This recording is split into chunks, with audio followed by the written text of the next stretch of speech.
Mi ex, que me humilló y abandonó en la juventud, reapareció 15 años después diciendo que yo era el padre de su hija.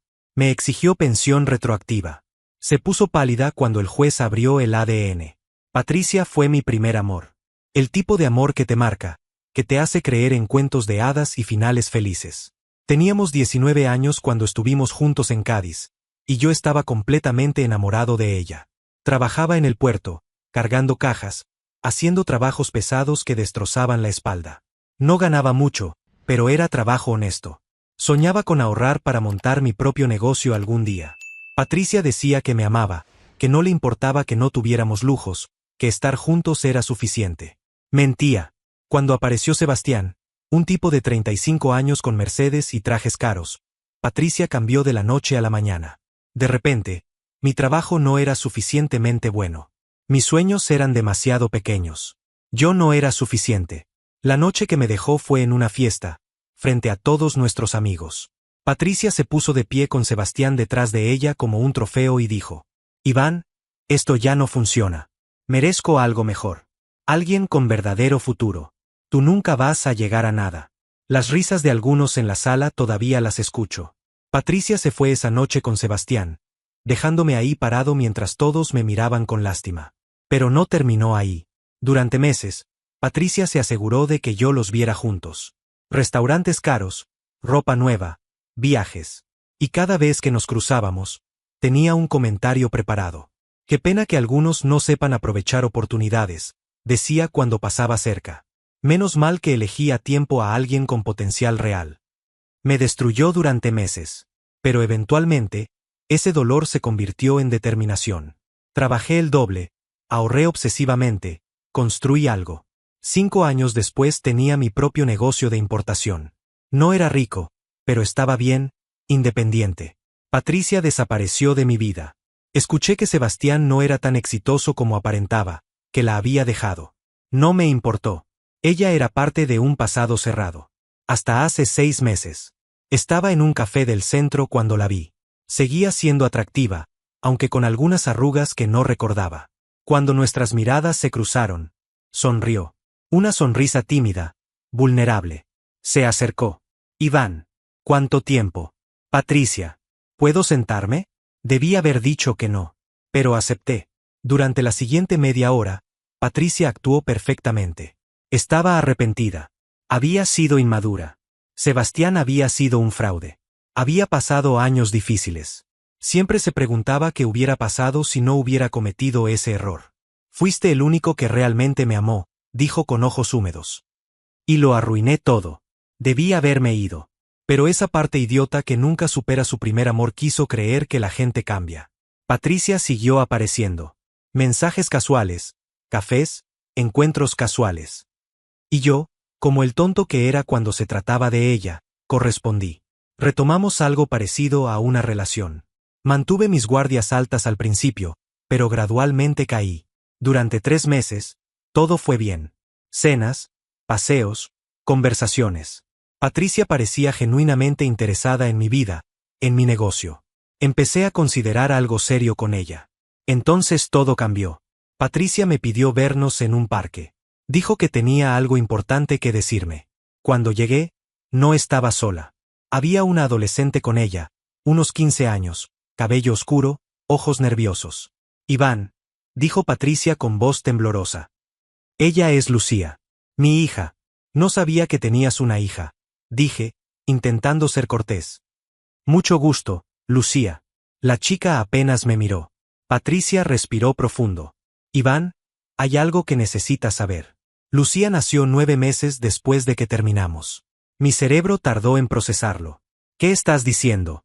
Que Lucía es tu hija. El mundo se detuvo. ¿Mi hija? Sí. Descubrí el embarazo poco después de terminar. Pero estabas tan dolido, tan enojado, que no supe cómo decírtelo. Luego conocí a Sebastián y pensé que sería más fácil criarla con él. ¿Más fácil? ¿No pensaste que yo tenía derecho a saber? Lo sé, sollozó. Fue un error terrible. 15 años cargando esta culpa. Pero ahora estoy aquí. Lucía merece conocer a su verdadero padre. Miré a la chica. ¿Tú sabías? Me lo dijo hace un mes, respondió bajito.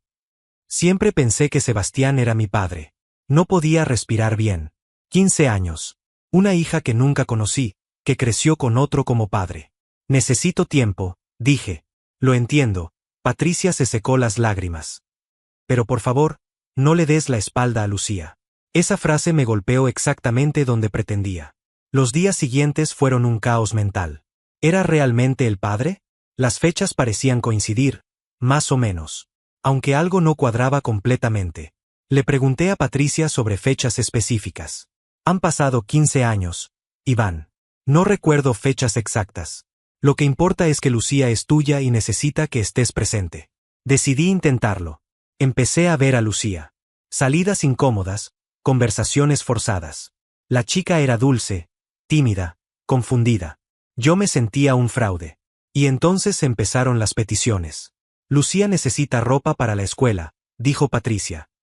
¿Podrías ayudar? Era razonable. Si era mi hija, tenía años que compensar.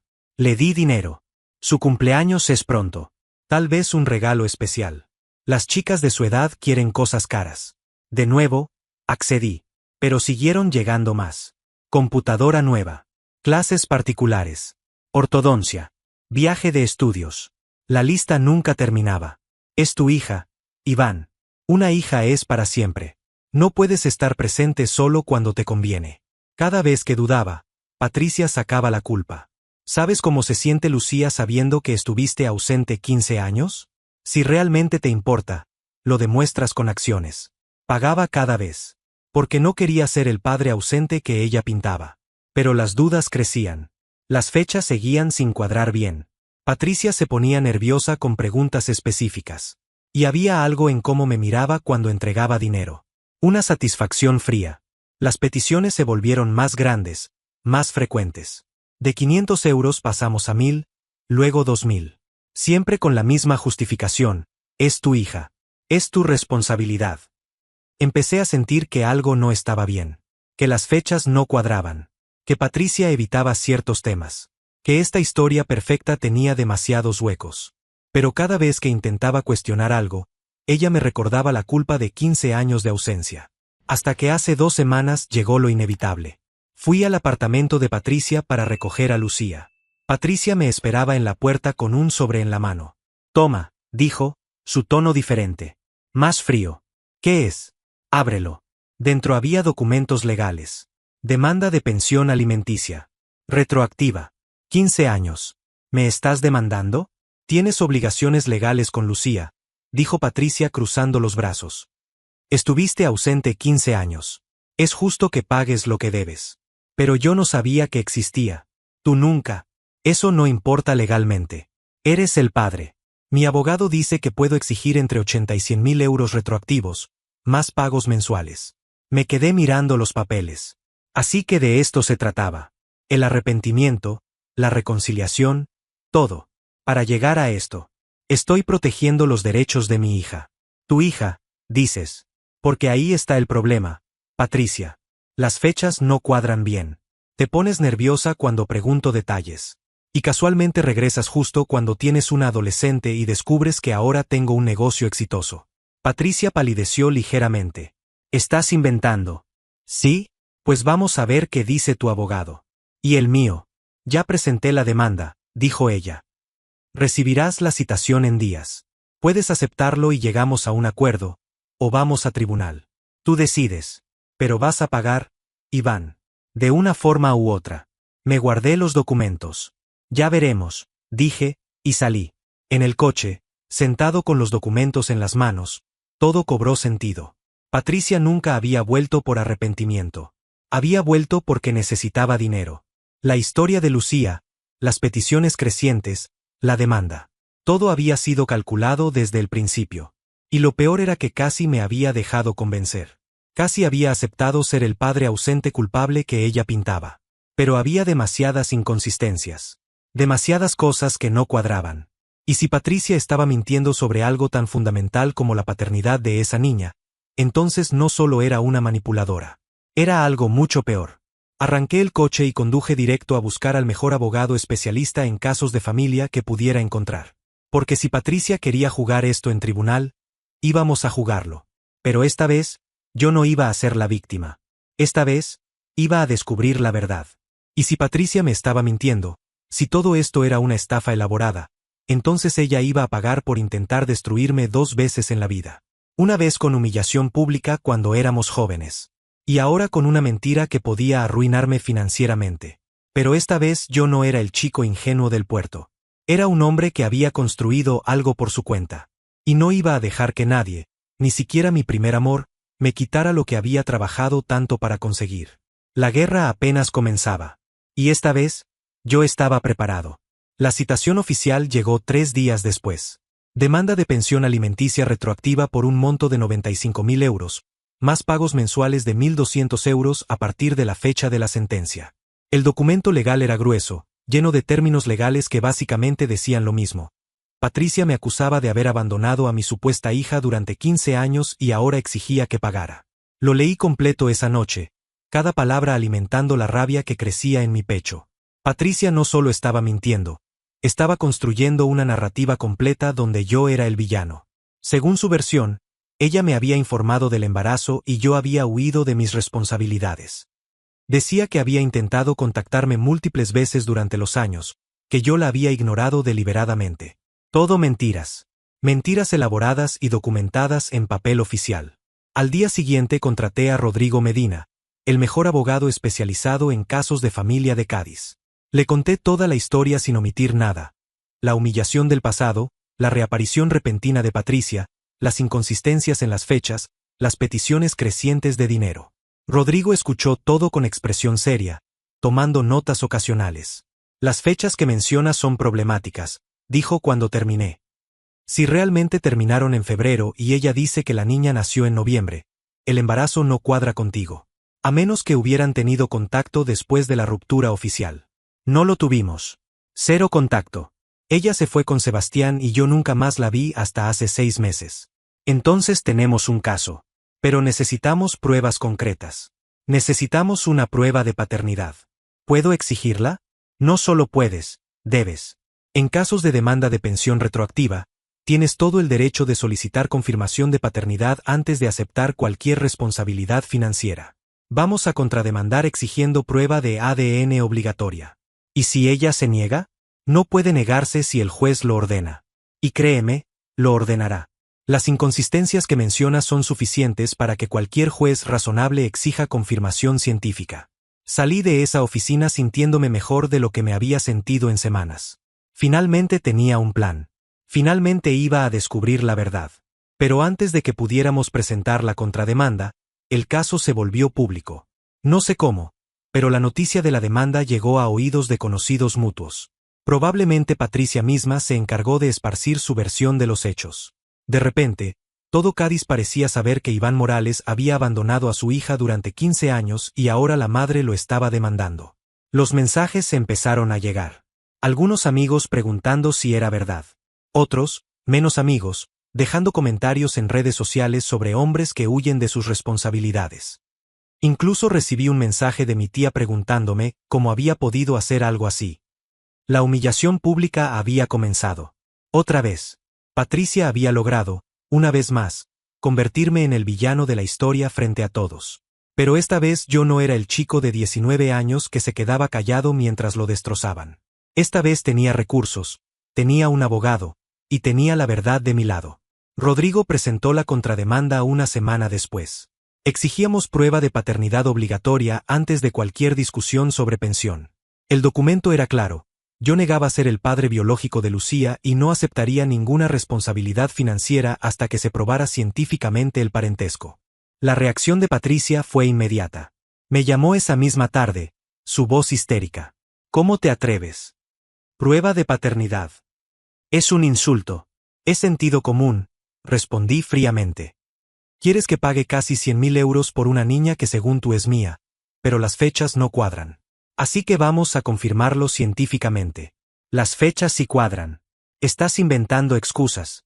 Entonces no deberías tener problema con hacer la prueba. Si Lucía es mía, el ADN lo confirmará y asumiré mis responsabilidades. Pero no voy a pagar un centavo basándome solo en tu palabra. Después de todo lo que hemos compartido, ¿cómo puedes dudar? Patricia, la interrumpí. Tú misma me enseñaste hace años que no puedo confiar en ti. ¿Recuerdas? Cuando me dejaste frente a todos diciendo que nunca llegaría a nada. Cuando me humillaste públicamente durante meses. Esa Patricia me enseñó a no ser ingenuo. Así que gracias por la lección. Esto es diferente. Es sobre Lucía, no sobre nosotros. Exactamente. Es sobre Lucía. Y si realmente es mi hija, la prueba lo demostrará. ¿Cuál es el problema? Hubo un silencio largo. El problema, dijo finalmente, su voz más controlada, es que estás haciendo esto para humillarme. Para vengarte de lo del pasado. No, respondí. Estoy haciendo esto para protegerme de otra de tus manipulaciones. Aprende la diferencia. Colgué antes de que pudiera seguir. 2 semanas después llegó la citación para la audiencia preliminar. El juez había revisado ambas demandas y quería escuchar argumentos antes de proceder. La audiencia sería en un mes. Durante esas semanas, Patricia intentó contactarme varias veces. Mensajes alternando entre súplicas y amenazas. Por favor, no hagas esto frente a un juez. Mi abogado dice que vamos a ganar de todas formas. Piensa en Lucía, en cómo esto la va a afectar. Ignoré todo.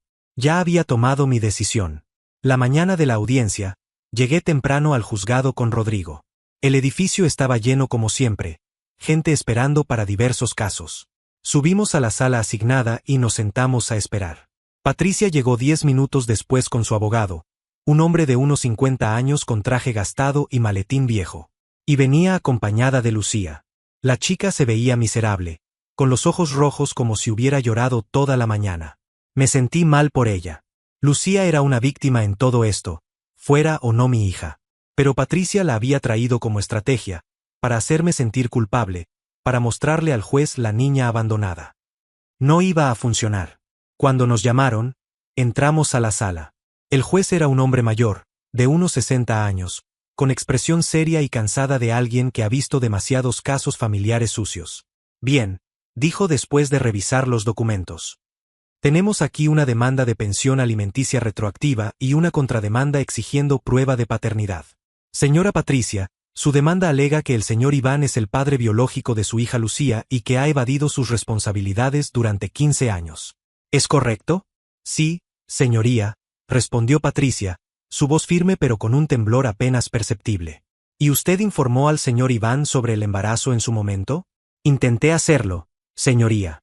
Pero él no quiso saber nada. Mentirosa. Apretaba los puños bajo la mesa. Señor Iván, el juez se volvió hacia mí. Usted niega ser el padre biológico y exige prueba de ADN. ¿Cuál es su argumento? Me puse de pie. Señoría, la señora Patricia y yo terminamos nuestra relación en febrero de hace 16 años. No tuvimos ningún contacto después de esa fecha. Ella alega que su hija nació en noviembre de ese mismo año, lo que significaría un embarazo de 9 meses. Pero si terminamos en febrero y no tuvimos contacto posterior, las fechas no cuadran para que yo sea el padre. ¿Hay alguna posibilidad de que tuvieran contacto después de febrero? Preguntó el juez. Ninguna, señoría. 0 contacto. La señora Patricia inició una relación con otro hombre inmediatamente después de nuestra ruptura. El juez miró a Patricia. ¿Es esto correcto? ¿Inició otra relación inmediatamente? Patricia se puso roja. Bueno, sí, pero eso no significa. ¿Y ese hombre sabía del embarazo? Sí, pero él no es el padre. Iván es el padre. ¿Cómo está tan segura si, según el señor Iván, no tuvieron contacto después de febrero? Patricia tartamudeó. ¿Por qué? Porque yo sé. Una madre sabe estas cosas. Rodrigo se puso de pie. Señoría, con todo respeto, una madre sabe no es evidencia científica. Mi cliente tiene derecho a solicitar confirmación de paternidad antes de aceptar cualquier responsabilidad financiera, especialmente considerando las inconsistencias temporales y el hecho de que nunca fue informado del supuesto embarazo. El juez asintió lentamente. Estoy de acuerdo. Señora Patricia, ¿hay alguna razón por la que se oponga a una prueba de paternidad? Es un insulto, señoría. Después de todo lo que hemos pasado. No le pregunté sobre insultos, la interrumpió el juez. Le pregunté si hay alguna razón legal o médica por la que no pueda realizarse la prueba. Patricia miró a su abogado, quien negó levemente con la cabeza. No, señoría, dijo finalmente, su voz apenas audible. Entonces está decidido. El juez golpeó su mazo. Ordeno una prueba de paternidad obligatoria para confirmar o descartar el parentesco biológico entre el señor Iván y la menor Lucía. La prueba se realizará en el laboratorio certificado designado por este tribunal. Ambas partes tienen 2 semanas para presentarse. Los resultados serán entregados directamente a este juzgado y se programará una audiencia final para revisarlos. Hasta entonces, la demanda de pensión queda suspendida. Otro golpe de mazo. La audiencia había terminado. Salimos de la sala.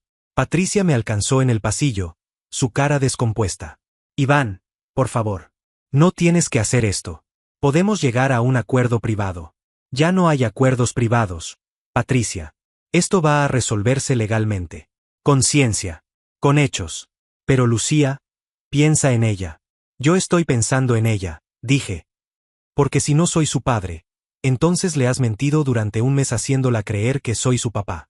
Y si soy su padre, entonces me mentiste durante 15 años escondiéndola. De cualquier forma, la única que le ha fallado a esa niña eres tú. Patricia abrió la boca pero no salió nada. Me di la vuelta y me fui. La prueba de ADN se realizó una semana después. Fue un proceso simple. Un hisopo en la boca, unas muestras de sangre, documentos firmados. Lucía estaba ahí con Patricia, ambas en silencio. La chica me miró una vez con expresión que no supe descifrar. ¿Miedo? ¿Esperanza? ¿Confusión? Salí del laboratorio sin hablar con ninguna de las dos. Ahora solo quedaba esperar. 2 semanas para los resultados. 2 semanas para descubrir la verdad. Y mientras esperaba, empecé a notar algo. Patricia estaba nerviosa. Demasiado nerviosa. La vi una vez en el supermercado por casualidad y cuando nuestras miradas se cruzaron, ella casi corrió en dirección opuesta. Recibí un mensaje suyo días después, otra vez intentando convencerme de retirar la prueba y llegar a un acuerdo amistoso. Cada comportamiento, cada intento desesperado de evitar que los resultados llegaran al tribunal, confirmaba lo que ya sospechaba. Patricia sabía algo que yo no sabía. Y ese algo la aterraba. La audiencia para revisar los resultados fue programada para un viernes a las 11 de la mañana. Rodrigo me llamó la noche anterior. Los resultados ya llegaron al juzgado, dijo. El juez los revisará mañana en la audiencia. ¿Tú los viste? No. Están sellados. Solo el juez puede abrirlos primero. Pero mañana todos lo sabremos. Esa noche casi no dormí. No por nervios, sino por anticipación. Mañana sabría la verdad. Mañana se acabarían las mentiras, las manipulaciones, las dudas. Y si mis sospechas eran correctas, mañana Patricia iba a enfrentar las consecuencias de intentar jugar conmigo 2 veces en la vida. Me dormí pasadas las 3 de la madrugada con una sola certeza. Sin importar lo que dijera esa prueba, yo ya había ganado. Porque había exigido la verdad en lugar de dejarme manipular. Y la verdad, fuera cual fuera, me iba a liberar. La mañana del viernes llegué al juzgado media hora antes de la audiencia. Rodrigo ya estaba ahí, revisando documentos en su maletín. ¿Nervioso?, preguntó. No, respondí con honestidad. Estoy seguro de lo que van a decir esos resultados. Bien, mantén esa confianza cuando entremos. La sala de audiencias se fue llenando gradualmente. No era un caso público oficialmente, pero la noticia había corrido. Vi a algunos conocidos mutuos de Patricia y míos sentados en las bancas del fondo. Mi hermano Carlos estaba ahí para apoyarme. También reconocí a la hermana de Patricia, sentada con expresión tensa. Patricia llegó 10 minutos antes de las 11. Venía con Lucía y su abogado. Se veía terrible. Ojeras profundas, ropa arrugada, las manos temblando ligeramente cuando se sentó. Lucía, la pobre chica, se veía igual de miserable, con los ojos clavados en el suelo. Por un momento sentí lástima por la adolescente. Nada de esto era su culpa. Pero Patricia se había cavado su propia tumba. A las 11 en punto, el juez entró. Todos nos pusimos de pie. Cuando nos sentamos de nuevo, el silencio en la sala era denso, casi sofocante. Todos sabían lo que estaba a punto de pasar. Los resultados de esa prueba de ADN iban a cambiar vidas. El juez abrió una carpeta frente a él. Dentro estaba un sobresellado. Lo miró por un momento largo antes de hablar. Bien, dijo finalmente. Estamos aquí para revisar los resultados de la prueba de paternidad ordenada por este tribunal entre el señor Iván Morales y la menor Lucía García. Antes de abrir estos resultados, quiero dejar algo claro. Sin importar lo que digan, Esta información es confidencial y todos los presentes tienen prohibido compartirla fuera de esta sala. ¿Entendido? Todos asintieron. El juez rompió el sello del sobre. Sacó un documento de varias páginas. Sus ojos se movieron sobre el texto durante lo que pareció una eternidad. Luego levantó la vista hacia Patricia, luego hacia mí. Los resultados son concluyentes, dijo. El análisis de ADN realizado por el laboratorio certificado del Estado indica con una certeza del 99.9% que el señor Iván Morales no es el padre biológico de la menor Lucía García. El silencio que siguió fue absoluto. Nadie respiraba. Luego la sala explotó. Murmullos, exclamaciones ahogadas, el sonido de alguien llorando. Miré a Patricia. Estaba completamente pálida, con la boca ligeramente abierta, los ojos vidriosos. Lucía tenía las manos sobre la cara, sollozando. Yo me quedé quieto, dejando que la información lavara sobre mí. No era sorpresa. Había sabido desde el principio que algo no cuadraba. Pero escucharlo oficialmente, confirmado por ciencia, por un juez, frente a todos, era liberador. El juez golpeó su mazo varias veces. Orden. Silencio en la sala. Los murmullos se apagaron gradualmente. Cuando hubo silencio de nuevo, el juez continuó, su expresión ahora mucho más severa. Señora Patricia, estos resultados indican que sus alegaciones eran falsas. El señor Iván no es el padre de su hija, y por lo tanto, no tiene ninguna obligación legal de pagar pensión alimenticia, retroactiva o presente. Patricia intentó hablar, su voz quebrada. Pero yo estaba segura, las fechas. Las fechas nunca cuadraron, señora, la interrumpió el juez. Y al parecer, usted lo sabía. ¿Tiene algo que decir en su defensa? Patricia miraba fijamente la mesa, lágrimas corriendo por sus mejillas. Yo pensé. ¿Pensó qué? Presionó el juez. Pensó que podía presentar una demanda de casi 100.000 euros contra un hombre sin estar segura de que era el padre? ¿O sabía que no era el padre y aún así procedió con la demanda? Patricia no respondió. Su silencio era respuesta suficiente. La demanda queda desestimada en su totalidad, declaró el juez. Señor Iván, queda completamente exonerado de cualquier responsabilidad. Además, señora Patricia, este tribunal considera seriamente referir este caso a la Fiscalía por posible fraude procesal. La hermana de Patricia ahogó un grito. Vi como varios de los presentes sacudían la cabeza con disgusto. El juez golpeó el mazo una última vez. Esta audiencia ha concluido. Cuando el juez salió, la sala estalló de nuevo en conversaciones. Yo me quedé sentado, dejando que todo se asentara. Rodrigo me palmeó el hombro. Felicidades. Eres oficialmente un hombre libre. Patricia seguía sentada en su lugar, inmóvil, en shock. Lucía lloraba desconsoladamente. Su abogado intentaba hablar con ella, pero Patricia no parecía escucharlo. Me puse de pie para irme. Fue entonces cuando Patricia finalmente reaccionó. Se levantó bruscamente y corrió hacia mí. Iván, espera. Por favor. Me detuve pero no me volteé inmediatamente. Cuando finalmente la miré, tenía la cara completamente descompuesta. Sí, yo de verdad pensé. Las fechas eran confusas y... Las fechas no eran confusas. Patricia, la interrumpí, mi voz fría. Tú sabías exactamente cuándo terminamos. Sabías que yo no podía ser el padre. Pero apareciste en mi vida de todos modos con esta historia porque descubriste que ahora tengo dinero. No fue así. ¿Ah, no? Me acerqué un paso. Entonces explícame. ¿Quién es el padre real de Lucía? ¿Sebastián? ¿El tipo exitoso que sí tenía futuro? Patricia tragó saliva, incapaz de sostener mi mirada. No lo sé, susurró. No lo sabes, repetí, dejando que las palabras flotaran en el aire. No sabes quién es el padre de tu propia hija. Pero estabas tan segura de que era yo que me demandaste por 100.000 euros. Pensé que eras tú. De verdad lo pensé. Mentira, dije simplemente. Mentiste entonces y mientes ahora. Pero ¿sabes qué es lo mejor de todo esto? ¿Patricia? Ella me miraba con ojos suplicantes. Que hace 15 años me humillaste diciendo que yo nunca llegaría a nada. Que merecías algo mejor. Y ahora, aquí estamos. Yo con un negocio exitoso, mi dignidad intacta, y mi nombre limpio. ¿Y tú? Miré alrededor de la sala, a todos los presentes que la miraban con desprecio. Tú acabas de ser expuesta frente a todos como exactamente lo que eres. Una mentirosa que intentó estafar al hombre que una vez amó. Iván, Por favor, ¿qué? Que no le cuente a la gente la verdad.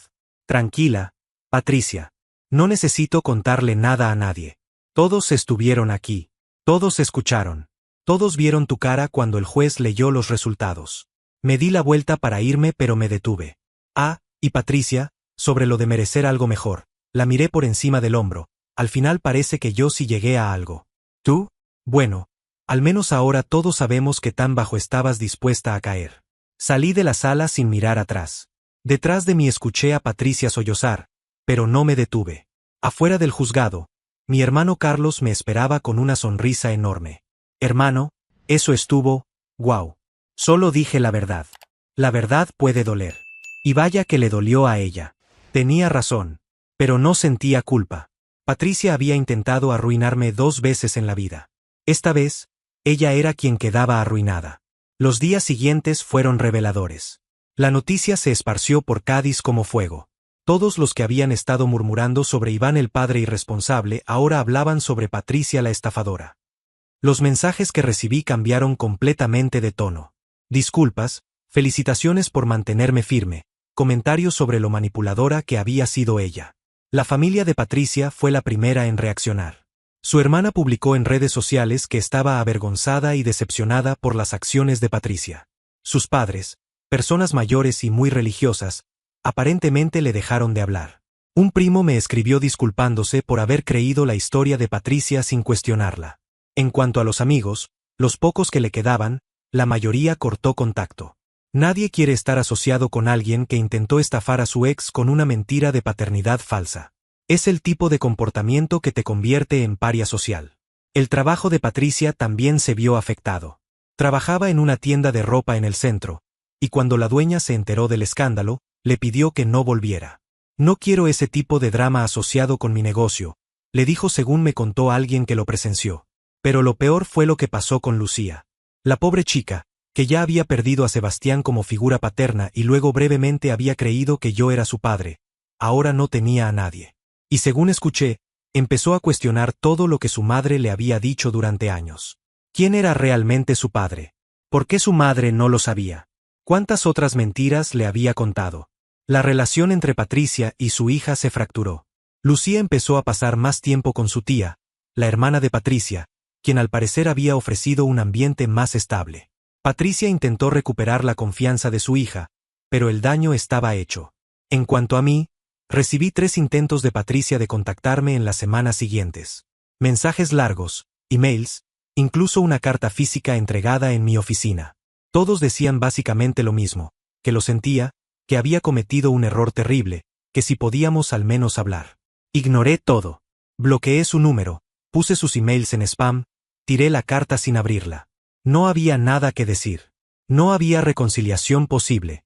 No había perdón en mi corazón para alguien que había intentado destruirme 2 veces.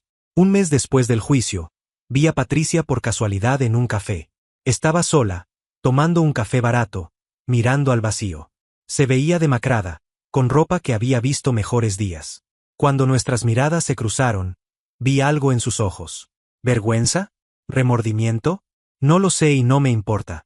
Pagué mi café y salí sin dirigirle la palabra. No necesitaba decir nada más. Todo ya había sido dicho en ese tribunal. 2 meses después, escuché que Patricia se había mudado de Cádiz. Nadie sabía exactamente dónde, solo que se había ido. Probablemente buscando un lugar donde nadie conociera su historia, donde pudiera empezar de nuevo sin el peso de la vergüenza. Lucía se quedó viviendo con su tía. Según me contaron, la chica estaba en terapia, procesando todo lo que había pasado. Esperaba que encontrara paz eventualmente. Ella era la verdadera víctima en todo esto. En cuanto a mí, mi vida volvió a la normalidad rápidamente. Mi negocio seguía bien, mis amigos me apoyaban, mi familia estaba orgullosa de cómo había manejado la situación. Salí con algunas mujeres, nada serio, solo disfrutando de mi libertad recién confirmada.